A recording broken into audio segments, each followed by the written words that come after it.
Santosh Mehrotra joining us on the phone line. He is, of course, a noted economist. Mr. Mehrotra, what do you make of this particular announcement, the fact that they have brought out a roadmap as to what citizens can do, can't do in terms of actually exchanging their notes? They will continue to be legal tender meanwhile.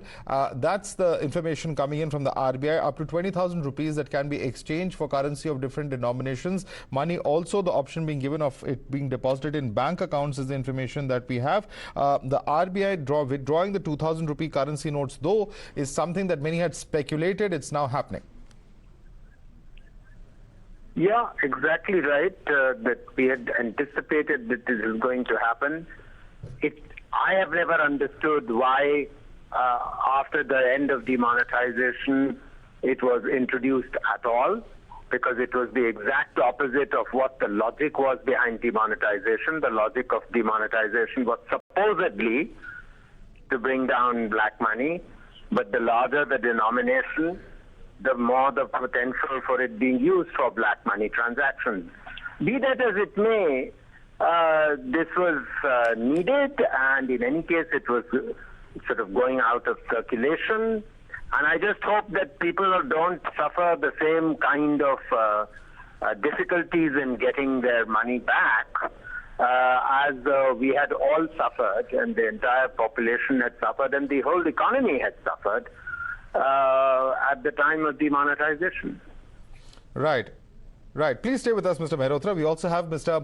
Ajay Verma, who's a market expert, who's joining us on the phone line as well. Mr. Verma, your initial comments, it's a move that many anticipated. The 2,000 rupee note itself, why was it introduced? Questions coming in from Mr. Santosh Mehrotra. But if you've gone through the RBI statement, do you expect things to be far less chaotic this time around, given the fact that the government is not officially sort of removing it as a legal tender? See, as far as the note's legal validity goes, as of May 23rd, rupees 20,000 at a time can be exchanged with a bank. And mostly the banks will only offer it to their account holders to put it inside their account, and then they can withdraw it. So it is going to cause some amount of issues, because over 3 lakh crores of these notes are in circulation with the public right now. Now, how many of those are sitting in the bank's vaults? How many are actually unaccounted funds sitting with people? How much are accounted funds?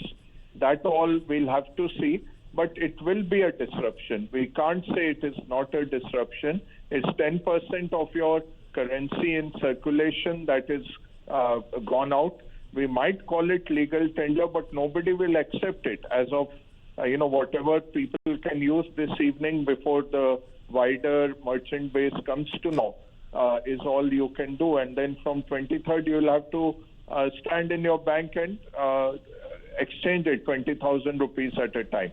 Very interesting, Mr. Bagga, that you've said this. You're predicting a mini demo-like situation, and want to bring in Professor Mehrotra on that. Professor Mehrotra, despite the fact that it's not going to be withdrawn as legal tender, Mr. Bagga says that those who have, this much of more than 20,000 in cash with them in 2,000 rupee notes, many of them would probably making a beeline to stores this evening to make some quick purchases, because otherwise they'll have to stand in line in the banks like they had to do during demonetization. He's not so optimistic that this won't cause some amount of disruption.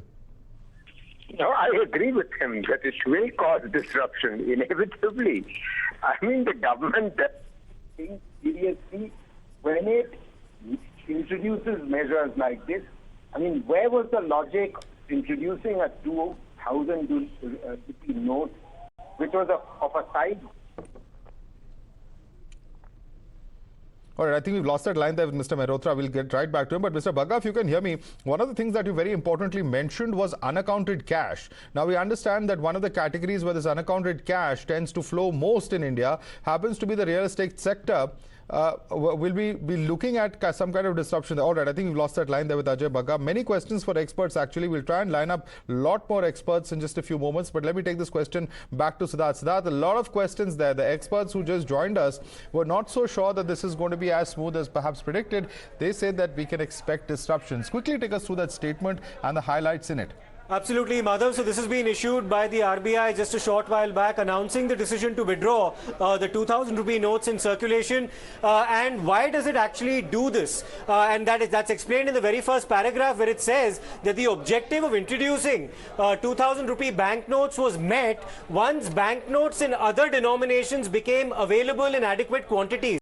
Therefore, printing of 2,000 rupee banknotes was stopped in 2018-2019 itself. It then goes on to say that in order to ensure operational convenience, and this is for those who are still holding on to these 2,000 rupee banknotes, and to avoid disruption of regular activities of bank branches, exchange of rupees 2,000 banknotes into banknotes of other denominations can be made up to a limit of rupees 20,000. So that limit has been imposed at a time at any bank starting from the 23rd of May 2023. So one of the reasons why some of the experts you spoke to, Madhav, perhaps think that this could possibly be chaotic is because while the RBI has said that you can start doing this from the 23rd of May onwards, is there actually a deadline until when you can actually transact and get notes of other denominations in exchange for the 2,000 rupee banknotes that you actually have? In the absence of that deadline, is there scope for more confusion? That's a question that needs to be answered. All right. Is there a deadline? Is there absence of a deadline causing this confusion? Let's take those questions across to RP Singh of the BJP.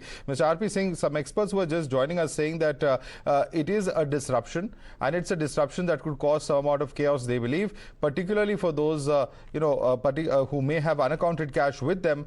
This would perhaps be a move which could spread some amount of chaos. That's the view of some of the experts we just spoke to. Your view on this, Mr. RP Singh? Madhav, we should welcome any such step which can put the economy on the right track, one. Secondly, they are not putting the currency out of the circulation.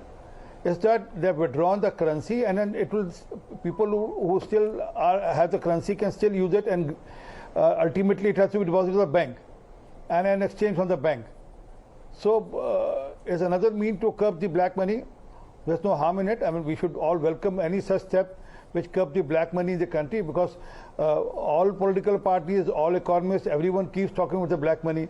And if after the last demonetization, there's some people who are holding money, unaccounted money, that should be regularized. Mr. RP Singh, please stay with us. Also, Mr. Kishore Subramaniam, market expert, joining us. Before I come to Mr. Subramaniam, Siddharth has some more information for us on that. Yes, Siddharth.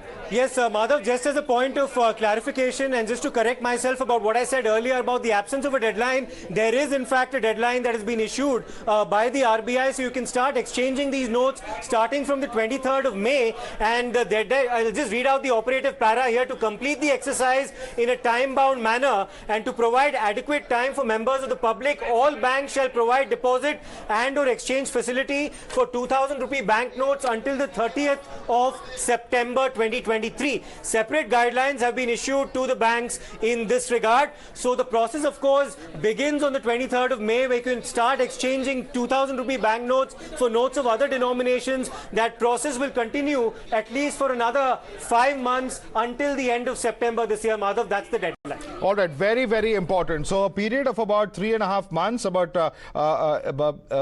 are looking at about 4.5 months, if I'm not mistaken, during which this entire process can be completed. And let me quickly take this across to Kishore Subramaniam, market expert, who's with us. Mr. Kishore Subramaniam, one of the experts who was joining us a short while earlier, told us that 2,000 rupee denomination notes, the amount of those notes that are supposedly in circulation is somewhere to the tune of 3 lakh crores. Although he said that how many of these notes are already with banks, how many of it is accounted, unaccounted, nobody is very sure of that at the moment. But the larger question is this window of about 4 months, do you think sufficient for this exchange exercise to be completed smoothly, and what is the impact you see this having, if any? So quickly, 4 months should be adequate, but in case there is an extension of deadline required for a month or two, I am hopeful that the government will give it. That is point number one. Point number two, what we need to understand that the printing of 2,000 notes was stopped in 1819. So RBI, under the guidelines of the clean note policy, is going to withdraw this 2,000 rupee note from circulation. Let's again clarify to all viewers of your channel that it will still remain as a legal tender. Now, what is important to note that this is one more hit on the black money. Assuming XYZ, a politician has a huge amount of black money stacked in 2,000 notes, or anybody for that matter, he's going to have a hit. It is going to cause a flurry among people who are stashed the notes. For common men, this is not demonetization. Let's not confuse. It's a clear hit on the black money. I think people should welcome it.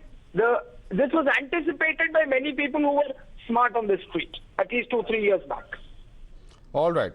Very interesting, Mr. Kishore Subramaniam. Please stay with us. Let me also bring in a perspective of Mr. P.K. Basu, economist, who's with us. Mr. P.K. Basu, your perspective on this, it's a hit on black money. It will not hurt the common man, is the view expressed by Mr. Kishore Subramaniam. But do you see this as a major disruption? And how much of a disruptor will this be as far as the economy is concerned?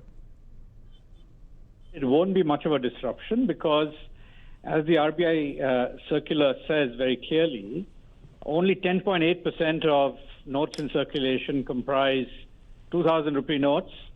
2,000 rupee notes have stopped being printed and reissued since 2018-19, fiscal year 2018-19. So more than 4 years have already elapsed since the last 2,000 rupee note was printed.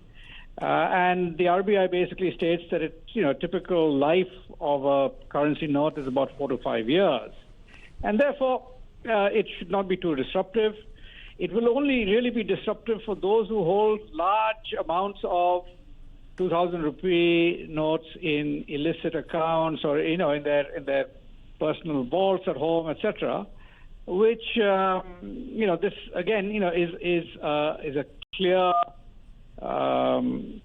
attempt to catch the black money, and it gives a sufficient amount of time for people to exchange the 2,000 rupee notes for others. Mr. Basu, if I can ask you a simple question, sir. One of the sectors where, we see the penetration of black money the most, and that's something that any common citizen will tell you about, is the real estate sector in India. And a lot of transactions that happen allegedly in this mode, in the cash mode, and a lot of black money generation that happens there. Do you see this particularly affecting the real estate sector in any way?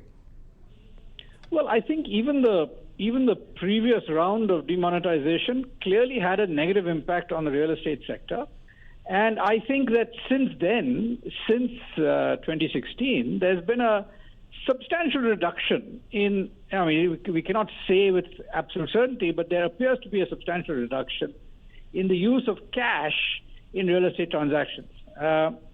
The danger of using cash is now well known. And I think, the proportions typically that are transacted in cash have come down sharply. So I think, broadly speaking, I would say that the whole slew of measures since 2016, I think it's important to understand that there was, of course, a voluntary disclosure of income exercise completed in September 2016. Then there was demonetization, and then there was the introduction of GST in July 2017. I call this a trifecta of measures. Okay. A trifecta of measures that helped substantially reduce black money in the system in India. And I think this continues that process. All right. Mr. Basu, I'd like to thank you for joining. In fact,